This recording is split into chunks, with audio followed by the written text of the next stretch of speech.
Hello everyone. आज मैं तुम्हें एक वेबसाइट प्रोजेक्ट का कंप्लीट बिहाइंड द सीन दिखाने वाला हूँ। एक क्लाइंट ने मुझे 25,000 पे किए ऐसे एक वेबसाइट के लिए। वो वाली वेबसाइट तो मैं नहीं दिखा पाऊँगा आपको, बट इसी वेबसाइट का एग्जैक्ट वर्कफ्लो यूज़ करके आज हम दूसरी एक वेबसाइट क्रिएट करने वाले हैं। लेकिन वेबसाइट बनाना सिर्फ इंटरेस्टिंग या तो हार्ड पार्ट नहीं है। मैं आपको बताऊँगा कि कैसे आप एग्रीमेंट क्रिएट करना है, कैसे आपको रिक्वायरमेंट्स गैदर करनी है क्लाइंट की, और ऑफ कोर्स कैसे आपको प्रोजेक्ट बनाना है। और मैं आज एआई टूल्स भी यूज़ करूँगा। चलो स्टार्ट करते हैं। प्रोजेक्ट वर्कफ्लो की तरफ बढ़ने से पहले मैं आपको बताना चाहूँगा कि मेरी क्रेडिबिलिटी क्या है ये वीडियो बनाने के लिए। तो मैंने मल्टीपल स्टार्टअप्स के साथ काम किया है, मैंने मल्टीपल क्लाइंट्स के साथ भी काम किया है, काफ़ी प्रोजेक्ट्स बनाए हैं। मैं अपना लिंक्डइन और मेरा पोर्टफोलियो डिस्क्रिप्शन में मेंशन कर दूंगा। और ये सारी चीज़ें मैं आपको क्यों बता रहा हूँ, क्योंकि आपको सिर्फ ऐसे इंसान से एडवाइस लेनी चाहिए जिसने एक्चुअली में खुद वो काम किया हो। ठीक है, तो हम बढ़ते हैं प्रोजेक्ट वर्कफ्लो की तरफ। तो सबसे पहला पार्ट है रिक्वायरमेंट गैदरिंग।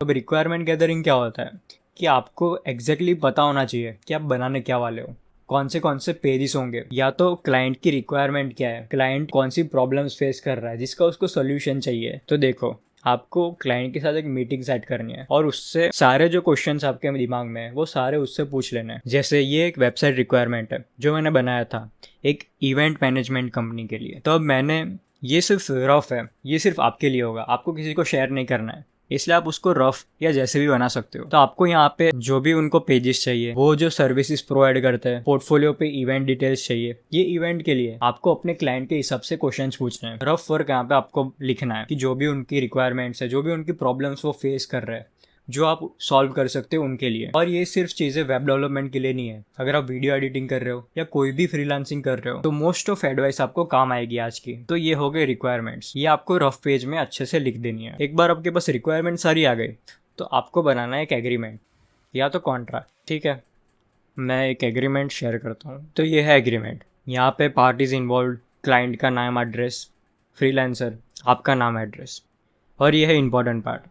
अब जो आपने रिक्वायरमेंट्स लिए वो यहाँ पे अच्छे से आपको लिखनी है एज अ प्रोजेक्ट्स को, मतलब कौन से पेजेस होंगे, कौन से फीचर्स होंगे, और सब कुछ आपको अच्छे से लिखना है। और आपको ये भी लिखना है you are not responsible for copy writing है, कॉन्टेंट क्रिएशन है, ये सब मैं रिस्पॉन्सिबल नहीं हूँ, ये उनकी टीम अलग होती है। ये इसलिए काम आएगा क्योंकि कभी कभी क्या होता है कि जब एग्रीमेंट आप साइन नहीं करते तो क्लाइंट बोलता है कि ये चीज़ ऐड कर दे, वो चीज़ ऐड कर दे। ये सब हमें झंझट नहीं चाहिए, हमें क्लीन एंड क्लियर चाहिए कि हमें क्या बनाना है, कितना शिप करना है। हम कुछ भी एक्स्ट्रा प्रोवाइड नहीं करेंगे, क्योंकि एक्स्ट्रा हम करने जाएंगे तो हमारे एक्स्ट्रा एफर्ट्स लगेंगे और क्लाइंट वो एक्स्ट्रा चीज़ के लिए कोई भी पैसे अलग से नहीं देगा। और एक इम्पॉर्टेंट बात, आपको हमेशा 50% अपफ्रंट लेना है और 50% आफ्टर प्रोजेक्ट कंप्लीशन। कोई भी प्रोजेक्ट आपको अपफ्रंट से पहले स्टार्ट नहीं करना है। अगर आप कोई इंडिविजुअल पर्सन को ये एग्रीमेंट देते हो तो वो शायद हिचकिचाएगा अपफ्रंट देने के लिए, पर मोस्ट ऑफ बिजनेस केसेस में कोई कंपनी को अगर आप चार्ज करोगे तो वो लोग कुछ बोलेंगे नहीं, क्योंकि ये सब नॉर्मल होता है बिजनेस में 50% अपफ्रंट देना। ऑल्सो एक्सपेंसेस सारे जो डोमेन या होस्टिंग का चार्जेस वो सारा क्लाइंट संभालेंगे। At the end client signature, your signature and date. So this is the agreement. I will provide a link to this agreement in description. अब जब ये साइन हो जाए एग्रीमेंट और आपका अपफ्रंट आ जाए, उसके बाद ही आपको कोडिंग या तो कुछ भी स्टार्ट करना है। अब ये हो गया एग्रीमेंट। अब हमें और एक चीज़ चाहिए होगी।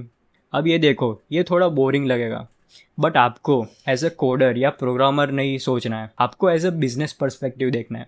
इसलिए ये सारी बोरिंग चीज़ें भी आपको करनी पड़ेगी। तब नेक्स्ट चीज़ है हमारा इनपुट्स या तो क्वेश्चंस जो हम क्लाइंट से पूछेंगे और ज़्यादा। ठीक है, अभी ये सारे क्वेश्चंस और ये रिक्वायरमेंट्स अलग है। ये क्वेश्चंस में क्या होगा कि आप बिजनेस को और ज़्यादा जान रहे हो, आपको अबाउट सेक्शन में ये सारा कंटेंट में क्या ऐड करना है। मेरे पास क्वेश्चंस है, मैं आपको बताता हूँ। जैसे कि ये है, सबसे पहले तो design preferences. As a developer आपको दो केस मिलेंगे, या तो उनके पास ऑलरेडी एक डिज़ाइन होगी, एक्चुअली तीन केस मिलेंगे। पहला केस, उनके पास ऑलरेडी डिज़ाइन होगी जो उन्होंने किसी और से बनवाई होगी। दूसरा केस, आपको डिज़ाइन बनाने देंगे। तीसरा केस, उनको डिज़ाइन से मतलब नहीं है, उनको डायरेक्ट वेबसाइट चाहिए, डिज़ाइन के लिए किसी और वेबसाइट का रेफरेंस देंगे, जैसे कि इसमें किया है। इसमें मैंने उनको बहुत सारी वेबसाइट्स उनके कंपटीशन में दी है जिसमें से वो एक दो रेफरेंस ले सकते हैं एज फॉर यूआई, जिसका यूआई हम रेफरेंस लेके काइंड ऑफ सिमिलर बना सकते हैं। फिर आपको बिजनेस इंफॉर्मेशन लेनी है जो भी आपको वेबसाइट पे इंक्लूड करनी है, फिर केस स्टडीज या सर्विसेज और एक ऐसा ब्रीफ लेना है, ब्रीफ उनसे पूछना है कि वो अपने बिजनेस के बारे में लिख सके, ताकि इनिशियली हम थोड़ा कंटेंट प्रोवाइड कर सके अपनी साइड से। तो ये आपको अपने हिसाब से क्वेश्चंस ऐड करना है। अभी ये जो क्वेश्चंस का आंसर्स आएगा उसको हमें क्या करना है, देखो ये वेबसाइट इनपुट्स मुझे क्लाइंट ने भेजे थे, तो हमें ये इनपुट्स लेके एक प्रॉम्प्ट क्रिएट करना है। एक वेबसाइट क्रिएट करने के लिए एक प्रॉम्प्ट क्रिएट करना है। अच्छे से सुनना, वेबसाइट क्रिएट करने के लिए पहले हमें प्रॉम्प्ट क्रिएट करवाना है जीपीटी से। इसके बाद आपको जो भी रिक्वायरमेंट है, जैसे मुझे चाहिए एक ऑथेंटिकेशन, ठीक है, तो ये क्रिएट कर रहा है, तब तक हम V0 खोल देते हैं। मैंने एक्चुअली एक प्रोजेक्ट ऑलरेडी बनाया हुआ है इसका, तो मैं आपको वो दिखाता हूँ। तो ये आप देखोगे कि इसने कितना गंदा बनाया है UI एज़ पर स्टैंडर्ड्स। तो आपको उसकी चिंता करने की ज़रूरत नहीं है। हम क्या करेंगे, हम इसको एज अ डाउनलोड जिप करेंगे। So prompt engineering will install,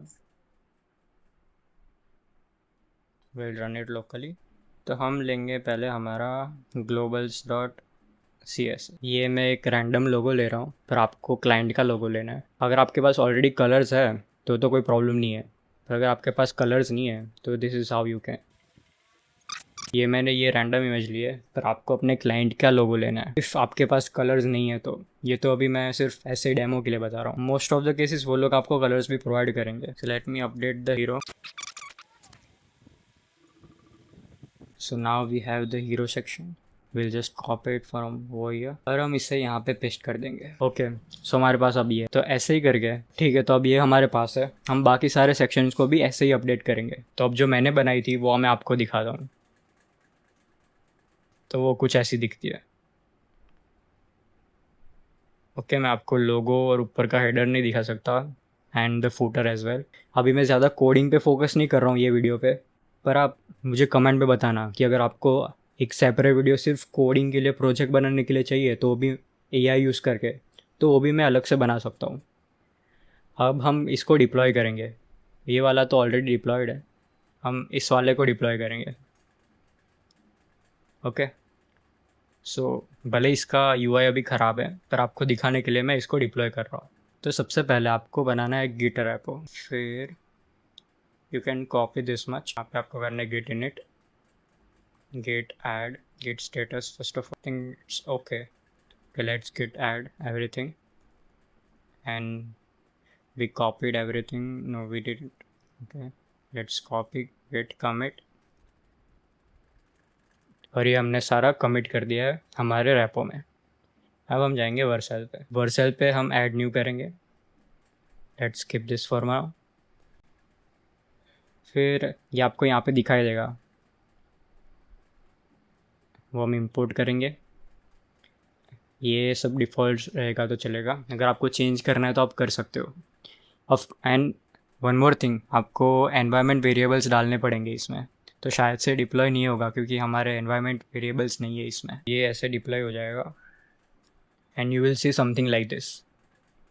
अब हमारा वेबसाइट बिल्ड हो गया है, डिप्लॉयमेंट हो गया है। अभी हमें करना है, अब मैं बताऊंगा कि how I got this client. तो मुझे ये क्लाइंट मिला है लिंक्डइन के थ्रू। अब लिंक्डइन में आपको कैसे पोस्ट सर्च करनी है वो मैं आपको बताता हूँ। आपको यहाँ पे लिखना है जो भी आपका कीवर्ड है, आपको सर्च करना है as a freelance web developer या तो फ्रीलांस डिज़ाइनर। चलो डिज़ाइनर लिखते हैं, वेब डिज़ाइनर, और let's say more niche down करते हैं, फिग्मा डिज़ाइनर। आपको जाना है पोस्ट्स में, जॉब्स में ही जाना। जॉब्स में ऑलरेडी बहुत सारे एप्लीकेंट्स होंगे, तो आपको पोस्ट में जाना है। फिर डेट पोस्टेड 24 आवर्स। तो देखो ये एक फिर भी एक जॉब पोस्ट है, नहीं ये फ्रीलांस डेवलपर है, तो you can apply like this. ऐसे ही मैं थोड़े थोड़े दिन में अप्लाई करता रहता हूँ जब भी मैं फ्री टाइम होता हूँ। ये आपको अपना मेन लीड जनरेशन नहीं बनाना है, पर आप साइड बाय साइड इसे भी एक्सप्लोर कर सकते हो, क्योंकि यहाँ पे भी कभी कभी अच्छी अच्छी लीड्स आती है। मुझे भी मेरा क्लाइंट यहाँ से ही मिला था, मुझे भी ये वाला क्लाइंट यहाँ से ही मिला था। अब इसके साथ और एक चीज़, आपको अपनी पर्सनल ब्रांड बिल्ड करनी है। आप मेरा प्रोफाइल देखोगे तो अभी तो मैं इतना एक्टिव नहीं हूँ, पर इनिशियली मैं बहुत सारी चीज़ें पोस्ट करता था। अगर मैं कोई प्रोजेक्ट बना रहा हूँ तो वो ऑनलाइन पोस्ट कर रहा हूँ, उसका प्रोग्रेस भी ऑनलाइन शेयर कर रहा हूँ। कुछ नया सीखता हूँ तो वो भी मैं शेयर करता हूँ ऑनलाइन, या तो लिंक्डइन या तो ट्विटर पे आपको एक्टिव रहना है। ऑल्सो आपको अपना एक पोर्टफोलियो भी बनाना है। अब पोर्टफोलियो बनाने से क्या होगा कि आप जब रीच आउट करोगे तो आप अपना पोर्टफोलियो भी अटैच कर सकते हो। वो लोग तो आपका रेज्यूमे वगैरह देखेंगे नहीं, आपको अपना पोर्टफोलियो दिखाना पड़ेगा।